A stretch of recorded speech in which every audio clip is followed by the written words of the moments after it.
बिस्मिल्लाहिर्रहमानिर्रहीम। अस्सलाम वालेकुम नाज़रीन। ये व्लॉग भी दुबई से आप लोगों के लिए, मैं क्योंकि अभी तक दुबई में हूँ और यहाँ पर कुछ दिनों से जब से मैं हूँ मेरा वसी पैमाने पे पाकिस्तानी ओवरसीज़ कम्युनिटी जो है उनके साथ इंटरेक्शन हुआ है, गुफ्तगू शनीद हुई है, बातचीत हुई है, तबादला ख्याल हुआ है और उसमें मुख्तलिफ़ कैटेगरीज़ ऑफ ओवरसीज़ पाकिस्तानीज़ जो हैं, मिसाल के तौर पे जो हमारे पाकिस्तानी भाई पाकिस्तान से यहाँ मेहनत मज़दूरी करने आए हुए हैं उनसे भी इंटरेक्शन हुआ है और वो लोग जो यहाँ पर बहुत अरसे से हैं और कारोबार में हैं और बड़े वेल सेटल्ड और वेल इस्टेब्लिश्ड हैं, बहुत एसेट्स हैं उनके पास, अमीर हैं माशाल्लाह बहुत, तो उनसे भी मेरा इंटरेक्शन हुआ है। एक चीज़ जो कॉमन मैंने तमाम ओवरसीज़ पाकिस्तानी के अंदर देखी है इंटरेक्ट करते हुए, वो तो ये है कि उनकी जो भी महफ़िलें हैं, चाहे वो वर्किंग क्लास में ओवरसीज़ पाकिस्तानी भाई हैं हमारे या फिर अपर क्लास के लोग हैं हमारे पाकिस्तान के यहाँ पे, उनकी महफ़िलों में पाकिस्तान की पॉलिटिक्स ज़रूर डिस्कस होती है और पाकिस्तान की पॉलिटिक्स के हवाले से गुफ्तगू होती है और पाकिस्तानी पॉलिटिशियंस का ज़िक्र होता है और ये बात होती है कि पाकिस्तान के हालात बहुत ख़राब हैं आजकल और पाकिस्तान का फ्यूचर क्या है, पाकिस्तान की पॉलिटिक्स जो है उसमें इस्तेहकाम कैसे आएगा, पाकिस्तान की मईशत कैसे सर्वाइव करेगी और ये कि आने वाले दिनों में होगा क्या। और दूसरी जो एक कॉमन चीज़ मैंने देखी है तमाम ओवरसीज़ पाकिस्तानियों में यहाँ पे, वो इमरान खान के हवाले से है कि वो इमरान खान के हवाले से काफ़ी कंसर्न है और वो कहते हैं कि इमरान खान का क्या मुस्तकबिल होगा और ये जो करंट क्राइसिस है जिसके अंदर इमरान खान साहब इस वक्त मुब्तला हैं फ़िलहाल, इससे वो कैसे बाहर निकलेंगे और अगर निकलेंगे तो कब निकलेंगे और सर्वाइव कर सकेंगे या नहीं कर सकेंगे। तो ये है। अच्छा, दूसरा मैं आपसे अर्ज़ करूँ कि क्योंकि मैंने कल जो वीलॉग किया था शारजा से, उसमें जो हमारे ओवरसीज़ वर्किंग कम्युनिटी है पाकिस्तान, जो मेहनत मजदूरी कर रहे हैं हमारे पाकिस्तानी भाई, उनसे इंटरेक्ट किया था, वो पूरा वीलॉग लगा हुआ है मेरे चैनल के ऊपर।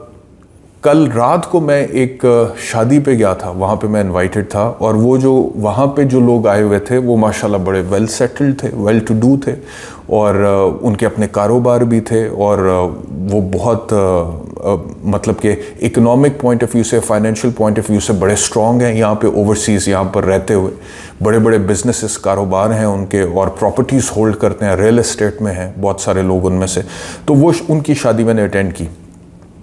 तो इस वीलॉग के एंड में मैं अपनी प्रोडक्शन टीम से रिक्वेस्ट करूंगा कि उस शादी के कुछ मनाजिर जो हैं वो ज़रूर लगा दें ताकि एक अंदाज़ा हो जाए हमारे पाकिस्तान में जो भी हमारे पाकिस्तान में लोग हैं, हमारी हुकूमत है, उन लोगों को अंदाज़ा हो जाए कि, और वैसे है तो सही अंदाज़ा, इसमें कोई मेरे बताने वाली बात तो नहीं है, लेकिन मैं तो सिर्फ अपना हिस्सा डाल रहा हूँ कि जो ओवरसीज़ पाकिस्तानी हैं पाकिस्तान से बाहर, वो बहुत वेल सेटल्ड हैं, वेल इस्टेब्लिश्ड हैं, उनके पास माशाल्लाह पैसे बहुत हैं, एसेट्स बहुत हैं और वो पाकिस्तान में इन्वेस्ट करने के भी ख्वाहिशमंद हो सकते हैं, प्रोवाइडेड के पाकिस्तान के हालात साजगार हों। पाकिस्तान में नंबर 1 पॉलिटिकल स्टेबिलिटी हो, number 2 law and order situation ठीक हो, नंबर 3 मौशी तौर पे वहाँ पे सर्टेनिटी हो। और अगर ये 2-3 चीज़ें कोई भी पाकिस्तान की हुकूमत, चाहे वो मौजूदा हुकूमत है PDM की या आने वाली जो भी हुकूमत होगी, वो इंश्योर कर लेती है, तो यहाँ पर इतना पोटेंशियल है फाइनेंशियल टर्म्स में ओवरसीज़ पाकिस्तानीज़ का कि वो बहुत पैसा पाकिस्तान में इन्वेस्ट कर सकते हैं और उसमें से फिर ज़ाहिरी बात है उनको भी फ़ायदा होगा और पाकिस्तान की मईशत को भी बहुत फ़ायदा होगा। तो सिर्फ इस नीयत के साथ वो जो शादी मैंने अटेंड की है उसके जो कुछ मनाजिर हैं वहाँ पे, वो मैं अपनी प्रोडक्शन टीम से रिक्वेस्ट करूँगा कि इस वीलॉग के आखिर में ज़रूर शेयर करें ताकि पता लगे कि पाकिस्तानी जहाँ पर भी हैं, दुनिया के किसी भी कोने में हैं, फ़िलहाल तो मैं यहाँ पे UAE में, दुबई में हूँ, वहाँ पे अच्छे उनमें एक सेगमेंट ऐसा भी है जो वेल टू डू है, वेल इस्टेब्लिश्ड है और अगर उनको कॉन्फिडेंस में लिया जाए तो वो बैनुल अक़वामी सतह पे रहते हुए पाकिस्तान के लिए इकोनॉमिक पॉइंट ऑफ व्यू से बड़ा फ़ायदा कर सकते हैं। तो ये इस वजह से मैं चाहता हूँ कि मेरी प्रोडक्शन टीम उसको शेयर करे। आगे आ जाते हैं जी पॉलिटिक्स पे। मैं आपसे अर्ज़ करूं कि इस वक्त जो सूरत हाल है सियासी तौर पे, अव्वल तो पाकिस्तान के अंदर और पाकिस्तान से बाहर ओवरवेलमिंग मेजॉरिटी जो पाकिस्तानियों की है उसकी ख्वाहिश है कि इमरान खान साहब दोबारा हुकूमत में आएँ और वो फ्रंट सीट पर बैठें और पाकिस्तान के जो मसाइल हैं उन मसाइल को हल करें या कोशिश करें उनके तर्जुमान के तौर पर, पाकिस्तानियों के ओवरवेलमिंग एक जो मेजॉरिटी है उसके तौर पर। लेकिन जो सूरत हाल है सियासी तौर पर वो आपके सामने है।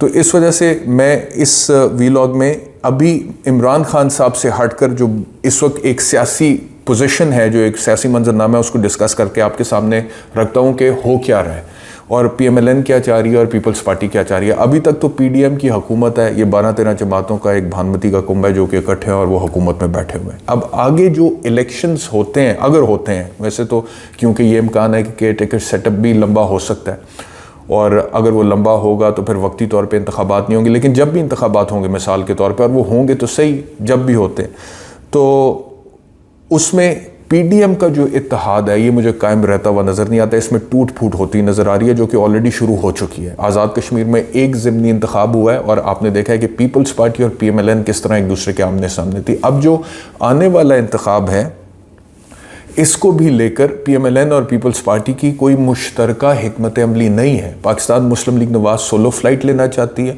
और पाकिस्तान पीपल्स पार्टी भी सोलो फ्लाइट लेना चाहती है। पाकिस्तान मुस्लिम लीग नवाज चाहती है वफाक में पंजाब में अपनी हुकूमत बनाए माइनस पीपल्स पार्टी, और पाकिस्तान पीपल्स पार्टी भी ये चाहती है कि वफाक में और पंजाब में हुकूमत बनाए और सिंध में भी माइनस PMLN। अब ये जो एक दूसरे को दो बड़े स्टेक होल्डर्स, अगर मैं इनको कहूँ, माइनस कर रहे हैं तो वो छोटे तहादियों को साथ मिलाना चाहते हैं। PMLN चाहती है कि जहांगीर खान तरीन ग्रुप जो इस्तेकाम पाकिस्तान पार्टी है, जिसके हवाले से जहांगीर तरीन साहब ने ट्वीट भी किया कि अलीम खान उसके सदर होंगे और आमिर कियानी उसकी जनरल सेक्रेटरी होंगे, वो चाहते हैं PMLN वाले कि उनके साथ उनका इत्तेहाद हो जाए, सियासी तौर पर सीट एडजस्टमेंट हो जाए, और पीपल्स पार्टी ये चाहती है कि PMLQ के साथ इत्तेहाद हो जाए। अच्छा, अब तरीन साहब का जो पार्टी है और PMLN जो है उसमें ओन चौधरी ये कह चुके हैं कि जी सीट एडजस्टमेंट हो सकती है, ताड़ड़ कह चुके हैं कि सीट एडजस्टमेंट हो सकती है। और इस वक्त जब मैं आपसे मुखातिब हूँ, जहांगीर तरीन लंदन में और उनकी मुलाकात एक्सपेक्टेड है मियां नवाज शरीफ साहब के साथ। दूसरी तरफ आसिफ जरदारी की मुलाकात चॉइस शुजात हुसैन के साथ ऑलरेडी हो चुकी है, और एक तरफ जहांगीर तरीन है, दूसरी तरफ PMLQ है। तो आप चॉइस सरवर को ना भूलें क्योंकि वो अब PMLQ का हिस्सा है, और जब वो PTI का हिस्सा थे और जहांगीर तरीन और चॉइस सरवर दोनों PTI का हिस्सा थे, तो दोनों के अंदर एक रिफ्ट थी, एक मुखालफत थी, डिस्पाइट द फैक्ट कि दोनों एक ही सियासी जमात के अंदर थे। और आपको याद होगा चॉइस सरवर साहब के इंटरव्यूज़ जहांगीर तरीन के हवाले से जो उन्होंने दिए थे, जब दोनों एक ही जमात में थे और चॉइस सरवर गवर्नर पंजाब भी थे। तो इस वजह से PMLQ और जहांगीर तरीन जो हैं उनका आपस में कॉम्पिटिशन है इस वक्त, चॉइस सरवर और जहांगीर तरीन का आपस में कॉम्पिटिशन, और पीपल्स पार्टी और PMLN का आपस में कॉम्पिटिशन है।